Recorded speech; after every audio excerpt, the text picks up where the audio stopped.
Right, this is the composition breakdown of Seago's work, which I wanted to talk about. Now, as I said in the email, I'm not saying all Seago's work was formulaic, but there's just sometimes you can see a pattern in work. This is also covered in an article by Paul Garden, which is in August's The Artist magazine. So if you want to get a copy of that or look at it, you can see this in more detail, and certainly he explains it very well. So I'm trying to do something briefer for this lesson. Now, the basic principles are: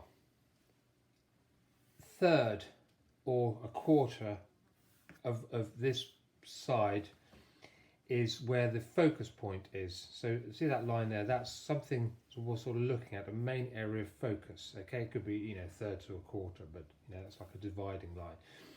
A low horizon. Okay, I use that a lot in my pictures. I like the low horizon. I think it's more realistic of the viewing point of the, especially when you've got a large open sort of area of land like a marshland or a seascape. What Seago did particularly well, he had light skies in one corner and dark in the other. Obviously there's lots of variants of that, it can go either way. And then he would put dark things against a light sky and light things against a darker sky. So you can see that in the picture I sent of the Marshgate, where you've got the sails against the dark sky. So it's actually the other way around. So in this one, he's got a lighter sky. Well, in this breakdown, I've got a lighter sky here, and then sort of cloud building, sort of weather coming in. That says weather, and then the darker sky is over here. Now, the other thing is in the foreground. Usually, there's something leading you in, a river or a sea, a path or something. Again, it's something I like to do. It's something which helps the viewer go into the picture.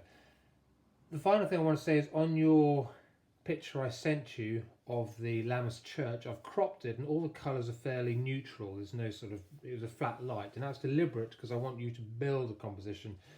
Now, I'm not saying artists or Seago or, you know, make up what's not there, but quite often, you know, scenes are sometimes done from sketches, and when you add your own impression of the weather, you can sort of, you know, adapt it, change it, manipulate it or whatever to make the scene more impressive, or make the scene work more. So today we've got a neutral sky, but what we're going to do is look at changing the sky so that it makes more of the composition and boosts the elements in the composition and makes it more satisfying picture to look at.